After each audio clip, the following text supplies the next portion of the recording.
권사님 한 분이 목사님을 찾아오셔서 목사님 참 희한한 경험을 했습니다.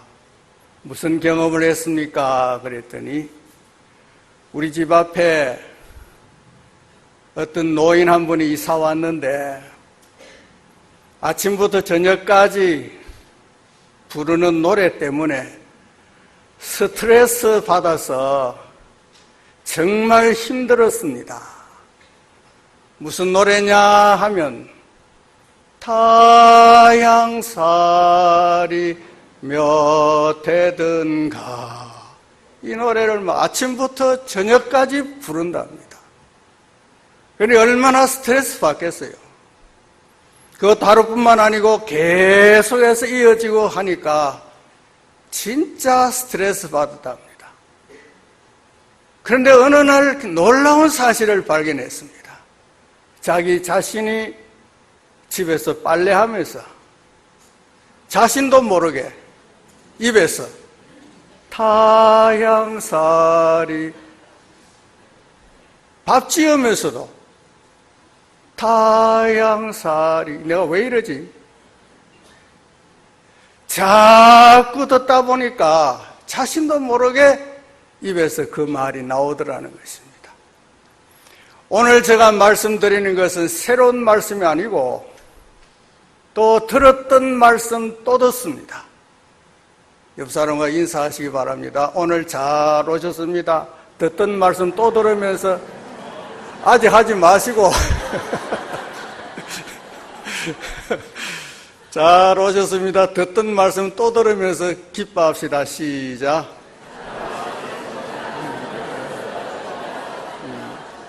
자, 일정 영상으로 예배 드리시는 분도 듣던 말씀 또 들으시고 기뻐하시고 은혜 시간이 되시기를 바랍니다. 자꾸 듣다 보면 나도 이 말씀이 머릿속에 배기게 되고 내 삶 속에 들었던 말씀이 자연스럽게 적용되면서 하나님께 영광을 돌리게 될 줄로 믿습니다. 어떤 고집 센 사람하고 똑똑한 사람 두 사람이 시비가 붙었어요.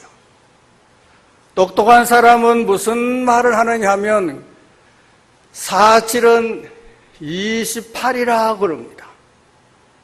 그런데 고집 센 사람은 47은 27 그럽니다. 똑똑한 사람이 47은 28인데 왜 27이라고 하느냐? 아니야, 47은 27이야. 이래가지고 시비가 붙어서 고집 센 사람이 포기를 하지 않습니다. 이래서 싸움이 되고 고을원님께 가서 재판을 받게 되었습니다. 야, 이놈, 너는 47, 27이라고 했느냐? 예, 당연한 말씀을 가지고 왜 그러십니까?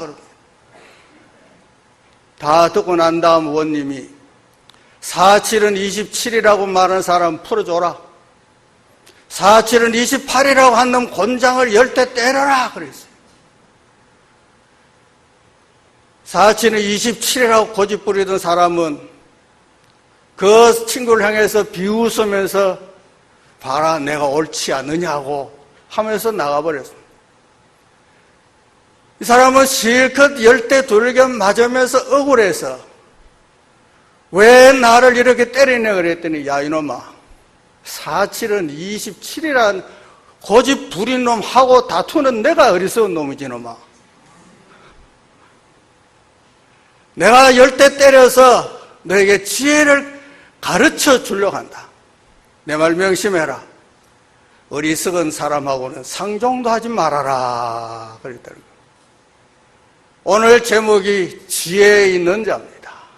자세히 살펴서 지혜 없는 자같이 하지 말고 지혜 있는 자같이 하라고 했습니다. 그래서 오늘 지혜 있는 자, 어떻게 사는 것이 지혜 있는 자일까? 여러 가지 방법이 있겠지만 오늘 본문에서 3가지만 말씀을 드리려고 합니다. 첫째는 세월을 아끼면서 사는 자가 지혜 있는 삶이다. 왜 그러냐? 때가 악하니까 세월을 아껴야 된다고 말하고 있습니다. 여러분, 세월이라는 것은 특징이 몇 가지 있습니다. 첫째는 되돌릴 수 없는 것이 세월이다. 한번 지나가면 되돌릴 수 없습니다. 만약 여러분들이 어떤 시절로 되돌리고 싶은지 한번 생각해 보시고, 저는 신혼초로 돌아갔으면 좋겠다 싶습니다. 세월을 되돌릴 수 있다면 어떻게 될까? 아마 세상은 엉망되어 버릴 겁니다. 세월은 돌이킬 수 없고, 또 세월은 다른 사람에게 판매하거나 양도할 수가 없습니다. 내가 만약 80세까지 사는데 40세 살고 죽었다면 40년 남았지 않습니까? 내 40년 사는 건 누가 사가세요? 사갈 수도 없고, 내 40년 당신에게 양보하마, 양도도 할 수가 없는 것이 세월인 것입니다. 또 세월은 막을 수가 없습니다. 서유석이라는 사람이 노래를 부르는데, 가는 세월 그 누가 막을 수가 있나요? 흘러가는 시냇물을 막을 수가 있나요? 막을 수 없다는 것입니다. 어떤 사람은 벽에 걸린 벽시계는 고장이 나서 멈춰 있는데, 이놈의 세월이라는 것 고장도 안 나고 계속해서 흘러가니까 멈출 수 없는 것이 우리 세월이고, 우리가 늙어가고 성장해 가는 것은 멈출 수 없는 것이 이 세월이라는 것입니다. 그런데 이런 세월을 아끼라 하니까 에너지는 절약할 수 있습니다. 식량도 절약할 수 있습니다. 물도 절약할 수 있습니다. 여러 가지 절약할 수 있지만 세월을 절약할 수 있습니까? 세월을 절약할 수가 없습니다. 그런데 세월을 아끼라 이렇게 하니까 도대체 세월을 어떻게 아끼느냐, 이게 어려운 문제 중에 하나인 것입니다. 우리는 시간이라고 말하면 같은 시간이지만 헬라 사람들은 이 시간이라는 것을 세 가지로 나누어서 말합니다. 첫째는 뭐냐? 아이온이라고 하는 시간인데, 이 시간은 수평적, 평면적 시간이다, 그렇게 얘기합니다. 일반적으로 누구에게나 주어지는 시간, 나에게도 하루 24시간, 여러분에게도 하루 24시간, 누구에게나 똑같이 주어지는 시간을 아이온이라고 그렇게 표현하는 것입니다. 이것은 누구에게도 똑같은 시간이 주어지는 이 시간인 것입니다. 11시 예배 드립니다 할 때 다 같은 시간을 가지고 이 자리에 참석한 것도 여러분도 같은 시간의 개념을 갖고 있기 때문에 같이 모이게 되는 것입니다. 두 번째는 크로니쿠스라고 하는 시간이 있습니다. 이 시간은 어떤 것이냐? 수직적인 시간인 것입니다. 다른 말로 말하면 역사적인 시간이라고 말합니다. 과거, 현재, 미래, 수직적으로 계산되는 시간을 가리켜서 크로니쿠스라고 하는 말을 사용하는 것입니다. 역사 연대기를 표현할 때 이 시간은 바로 이 시간을 말해요. 수직적인 시간인 것입니다. 세 번째는 카이로스라고 하는 시간이 있는데, 이 시간은 상황적 시간이라 그렇게 말합니다. 누구에게나 다 주어지는 시간, 이거는 수평적인 시간이고, 또 역사적인 시간은 수직적인 시간이고, 각 개인에게만 주어지는 시간을 상황적 시간이라 그렇게 말해서, 이것을 다른 말로 표현하면 기회라 그렇게도 말하는 것입니다. 예를 들면 학생 시절이 있습니다. 학생은 누구에게나 다 학생이 되는 것은 아닌데 그 개인에게는 학생 시절인 것입니다. 이 시절에 어떻게 시간을 사용하느냐, 이것이 상황적 시간이 되겠습니다. 오늘 본문에 나오는 세월을 아끼라 하는 이 말의 시간의 개념은 어떤 것이냐? 카이로스라고 하는 상황적 시간을 말하는 것입니다. 각자에게 주어진 그 시간을 어떻게 활용하느냐, 이것이 곧 기회다는 것입니다. 공동번역 성경에 보면 이것을 가리켜 세월을 아끼라 하는 말을 기회를 사라, 그렇게 말한다는 것입니다. 기회가 주어진다고 다 기회를 잡는 것이 아니라 그 기회는 준비된 사람이라야 기회를 잡을 수가 있는 것입니다. 준비가 됐다는 것은 뭘 말하느냐? 그 분야에 있어서 많은 시간을 투자해서 거기에 전문가 정도의 실력을 가졌다는 말입니다. 이 정도 되려면 허송세월을 하지 않고 시간을 아주 귀하게 여겨서 그것을 향해서 집중적으로 노력한 결과 기회가 오면 그 기회를 잡을 수가 있다는 말이겠습니다. 그래서 세월을 아끼라 하는 이 말은 상황적 시간으로서 각자에게 주어진 시간, 이것을 어떻게 사용하느냐, 여기에 따라서 기회를 잡을 수도 있고 기회를 놓칠 수도 있는데, 세월을 아끼고 주어진 시간에 대해서 선용하고 정말 신중하게 시간을 소비한다면 기회가 올 때 반드시 그 기회를 잡을 수 있다는 말입니다. 벤자민 프랭클린이라는 사람이 있는데 이 사람이 서점을 경영합니다. 어떤 고객 한 사람이 와서 책을 이것저것 뒤지면서 그 책을 보더니 책 한 권을 가지고 이 책 얼마입니까? 정가가 적혀 있는데도 이 책 얼마입니까? 하고 묻는 것은 가격을 좀 깎아볼까 하는 심산으로 물었던 겁니다. 1달러입니다. 좀 있다가 가격 좀 깎으면 안 되겠습니까? 그랬더니 1달러 15센트입니다. 깎아달라고 했는데 왜 가격이 더 오르지요? 그랬더니 또 1달러 50센트입니다. 깎아달라 할수록 자꾸 올라가요. 왜 그러냐? 그랬더니 나중에 설명하기를 시간이 돈인데 내 시간을 당신이 자꾸 빼앗아가니까 물을수록 값이 올라갈 수밖에 없지 않소? 그랬다는 겁니다.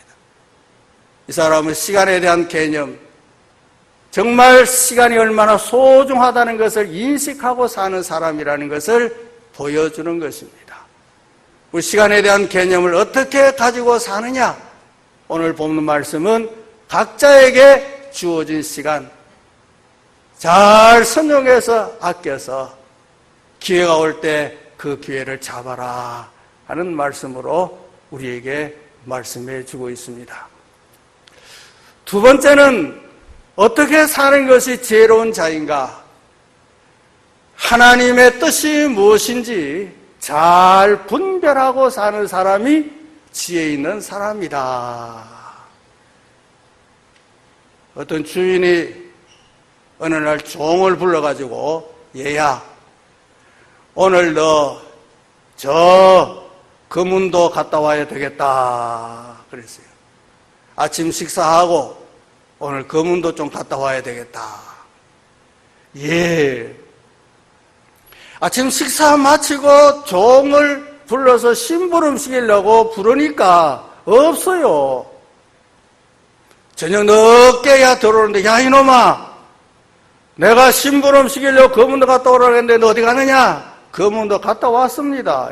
야 이놈아, 내가 너에게 심부름한 말도 하지 않았는데 그냥 갔다 왔느냐? 예, 갔다 오라 해서 갔다 왔습니다. 말은 맞아요. 갔다 오느라 갔다 왔는데. 그러나 주인이 뭘 시키는지 그걸 알고 갔다 와야 되는데 그냥 갔다 왔어요. 우리가 이 세상 사는 동안에 우리의 삶을 살아가고 있습니다만 하나님 아버지께서 야, 너 어떻게 살았느냐? 그냥 살라고 해서 살다 왔습니다. 이렇게는 말할 수 없지 않느냐는 것입니다. 하나님께서 분명히 너희들이 이렇게 살아라 하는 말씀을 주셨을 텐데 우리는 그 말씀을 무시해버리고 내 나름대로 살아간다고 하면 거문도에 그냥 갔다 온 인생과 뭐가 다르겠느냐 하는 말씀이겠습니다. 여러분, 성경 가운데 어리석은 부자 두 사람이 나옵니다. 한 사람은 농사를 지었던 것 같습니다. 가을에 수확이 풍성해서 얼마나 곡식이 많은지 이 곡식을 지금까지 곡간에 쌓아둔 대로 다 넣고도 넣을 곳이 없어 곡식이 아직 남아 있습니다. 그래서 곡간을 더 크게 짓자. 그래서 곡간을 더 크게 지어가지고 곡식을 다 넣어놓고 난 다음에 흐뭇해하면서 뭐라고 말하냐? 내 영혼아, 여러 해 썰 모든 곡식을 다 모아두었으니 이제 걱정할 거 없다. 먹고 마시고 즐거워하자. 그럴 때 하나님께서 오늘 밤 너의 생명을 내가 취해가면, 오늘 밤에 내가 내 생명을 거두어 가면 너가 그렇게 모아둔 것이 무슨 유익이 있겠느냐, 이 어리석은 사람아, 그랬다는 겁니다. 하나님께 부여하지 못한 삶이 바로 어리석은 사람이라고 말씀해 주신 것입니다. 이것은 하나님은 의식하지 않고 자기 자신만 생각해서 사는 사람이 바로 어리석은 사람이고 하나님의 뜻을 알지 못하는 사람이다. 또한 부자가 있습니다. 자색 옷을 입고 고운 베옷을 입고 날마다 잔치하는 것입니다. 여러분, 잔치 한번 하는 것도 힘든데 날마다 잔치하니까 도대체 얼마나 잘 사는 집안이겠습니까? 수많은 사람이 왕래하는 거기에 바로 문 앞에는 거지 나사로라는 사람이 집에서 나오는 부스러기, 잔치하고 버리는 쓰레기, 그걸 뒤져서 먹고 사는 거지가 있었습니다. 그것 가지고 배불리려고 했는데 개들이 와서 헌데까지 핥고, 다 이들도 죽었는데 한 사람은 아브라함 품에 가고 한 사람은 음부에 내려갔다는 것입니다. 부자는 음부로 가고 거지 나사로는 아브라함 품에 갔는데 그때 무슨 말씀이 들리느냐? 이 거지 나사로는 위로를 받고 너는 여기서 고난을 받는다, 그렇게 했습니다. 결국 누가 지혜로운 사람이냐, 누가 어리석은 사람이냐, 분명해졌다는 말씀이겠습니다. 하나님의 뜻을 알고 사는 사람이 현명한 사람입니다. 조지 또레치라고 하는 사람이 있었는데 이 사람이 이런 말을 했습니다. 인생에 있어서 가장 위대한 지식이 있는데 그 지식은 어떤 지식이냐? 하나님의 뜻을 아는 지식이 인간으로서 가장 위대한 지식이다. 두 번째는 인간으로서 가장 위대한 업적이 있다. 그 가장 위대한 업적이 뭐냐? 하나님의 뜻을 행하는 것이라고 그렇게 말했습니다.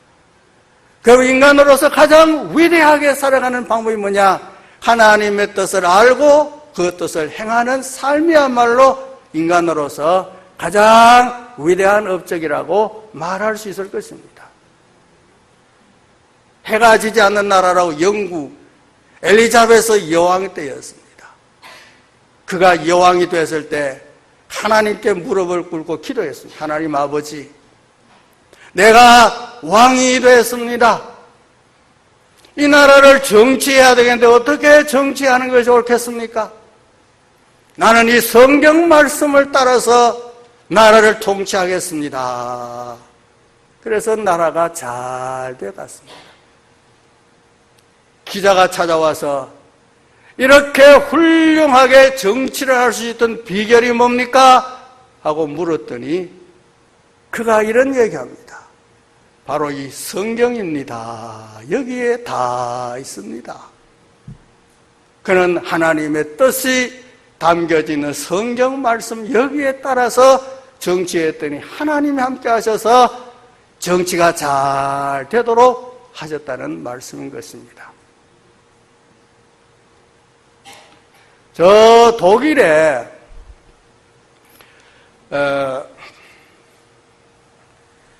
벤자민 스몰크라고 하는 목사님이 계셨습니다. 벤자민 스몰크. 이분은 신방을 갔다 왔는데 자기 집이 다 불타버렸어요. 여러분, 이건 조금 놀라도 되는데. 자기를 적대하는 사람에 의해서 집을 다 불태워졌다는 거예요. 집만 불타도 속상할 텐데 자녀 둘까지 같이 불타 죽었습니다. 얼마나 낙심이 되겠습니까? 내가 하나님을 믿고 하나님 뜻대로 산다고 살았지만 이런 결과가 주어지니 어떻게 합니까? 하나님 왜 이러십니까? 할 수 있을 것이고, 하나님 도대체 왜 이러신지 그 의도를 알 수 없습니다 말할 수 있을 텐데, 그가 가사를 쓰고 노래를 했습니다. 내 주여 뜻대로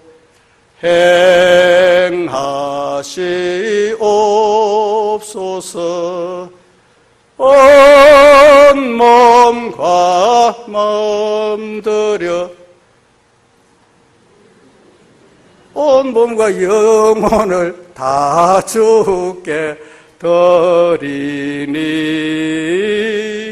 이 세상 고락간 주 인도하시고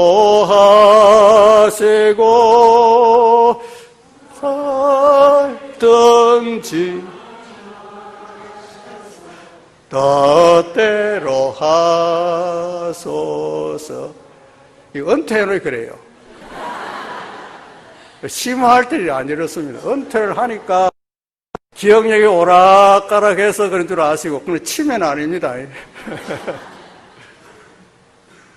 살든지 죽든지 뜻대로 하옵소서. 이 세상 고락간 주님 뜻대로 하시고 모든 결과를 주님 뜻에 맡겼습니다. 이렇게 사는 인생이 지혜로운 인생이다 하는 것입니다. 세 번째는 어떤 인생이냐? 어떤 걸 지혜로운 인생이냐? 성령 충만한 인생이 지혜로운 인생이다. 성령 충만함 받으라 하고 앞에 뭐라고 말하냐? 술 취하지 말라. 술과 성령 충만한 사람을 새술에 취했다고 할 정도로 술 취하지 말고 성령 충만함을 받아라. 여러분이 술꾼의 일주일 시간표, 계획표 여러분 아십니까? 여러분 술꾼이 아니니까 알 수가 없죠. 월요일 날은 어떤 날이냐? 원래 퍼마시는 날이고, 화요일 날은 어떤 날이냐? 화끈하게 마시는 날이고, 수요일 날은 수도 없이 마시는 날이고, 목은 목구멍까지 차 넘치도록 마시는 날이고, 금요일은 금방 마시고 또 마시는 날이고, 토요일은 토하고 또 마시는 날이고, 일요일은 일일이 술집을 찾아다니면서 마시는 날이 일요일이다.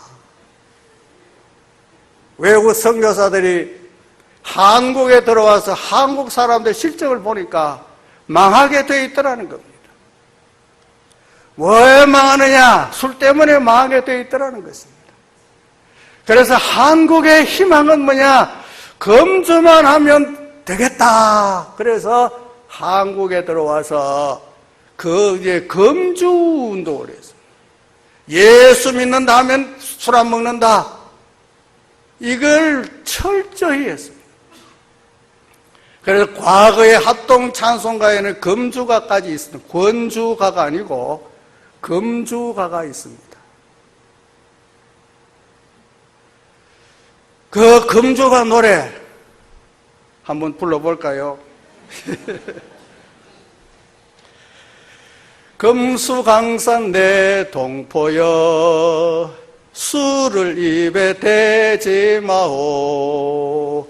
건강 기력 손상하니 천치될까 늘 두렵다. 아 마시지 마라 그 술. 아 보지도 마라 그 술. 우리나라 복 받기는 금주함에 있느니라. 폐가 망신될 독주는 빚도 내어 마시면서 자녀 교육 위하여는 일전 한 푼 안 서려네. 아 마시지 마라 그 술. 아 보지도 마라 그 술.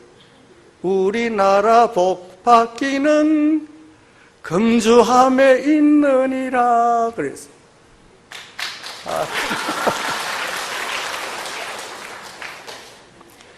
제 창이란 말입니까? 좋습니다. 금주가 마시지 마라. 그런데 술 마시지 말라 한다고 안 마셔지느냐? 끊으라 해도 안 됩니다. 어떤 분이 저 미국인데 이발사 협회가 가장 지저분한 지역에 가서 술 취해서 가장 지저분한 사람 하나 선택해서 신사 만들어 보자 그랬어요. 한 사람 선택해서 목욕을 시키고 이발을 시키고 새 옷을 갈아입히고 모자를 씌우고 지팡이까지 탁 짚어서 사진을 찍어가지고 신문에 냈습니다. 그랬더니 사람들이 참 감동이 됐습니다. 저렇게 지저분한 사람이 인류 신사가 되었으니 저 사람을 이제 우리 회사에 직원으로 채용해도 되겠다 싶어서 아침 8시까지 오라고 통보를 보냈습니다. 그런데 오지 않았습니다.